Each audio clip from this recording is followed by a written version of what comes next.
Hey, what's up everyone? Welcome to Let's Talk, the series where we aren't living in a simulation and I can prove it. This is your friendly neighborhood Birdman, and today we're talking The Matrix Resurrections.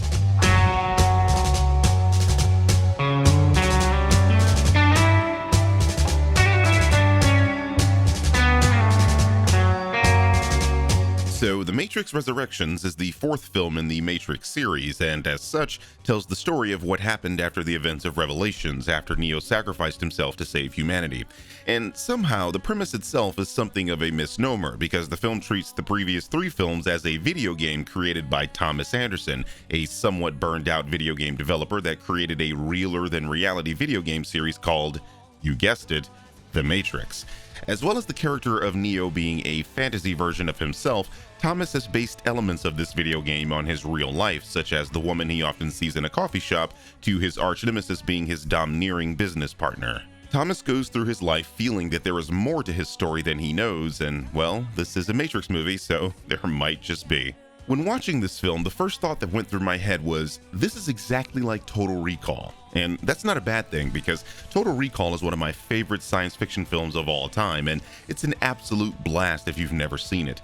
However, I can't say that this film sticks the landing in the way that Total Recall did, because this film definitively answers a hotly debated question Total Recall asked 31 years ago. Was this all real? Mind you, there will still be people asking this question after watching this film, and I've probably created some simply by planting that idea in this video, Inception style. But those people will be looked at as crazy people and not the introspective film analysts that talk about Total Recall these days. That's because this film is not as deep as it thinks it is. In fact, the film is not deep at all, which is disappointing considering the three previous films had considerable depth to them, even if the third movie wasn't that great. This doesn't mean Resurrections isn't good, it's just that I kind of went into this movie expecting something more than I got, because Lana Wachowski has had 17 years to give us a story that amounts to more than a glorified rescue mission. Which is what this movie is, a 2.5-hour rescue mission where the first half doesn't even feel like it's the same movie as the second half. The first hour and change is spent kinda breaking the fourth wall, and I had a hell of a lot of fun with this concept.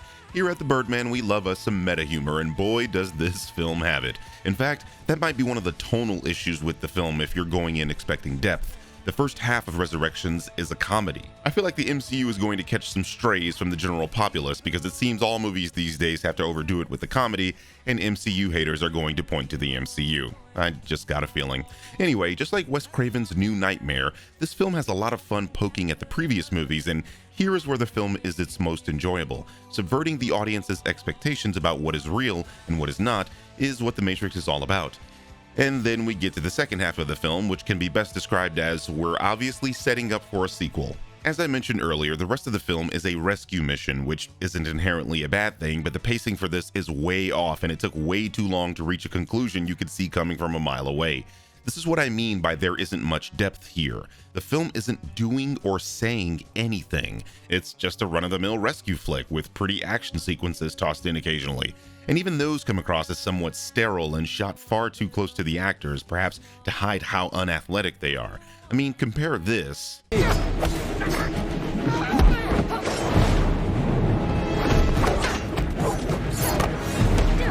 to this.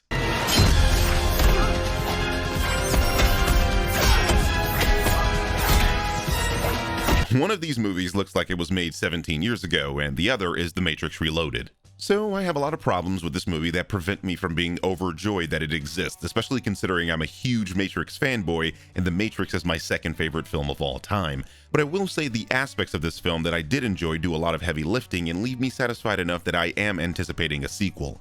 You know, which they are clearly intending with the ending of this film. I loved Keanu and Carrie-Anne Moss, and seeing them back together on the screen was great. I thought they were both brilliant in this, even if Keanu looks a little tired. Yahya Abdul-Mateen does a serviceable job playing Morpheus, which isn't a spoiler because of course he's playing Morpheus. If you didn't know that, you're brain dead. The reason why he's Morpheus is a spoiler, one I'm not going to spoil because I actually like the explanation for it, although I suppose those who haven't played the Matrix game where the precursor to this was explained will be confused. Jessica Henwick is cool, but she's just kinda there to be an exposition vehicle, and I feel like her character was somewhat underutilized.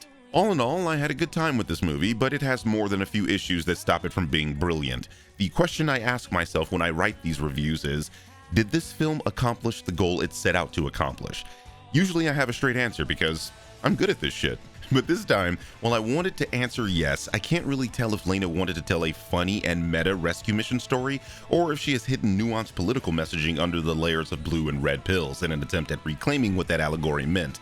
If it's the latter, the film utterly fails because this is simply a popcorn flick that rides the wave of nostalgia that we should all feel when watching this movie.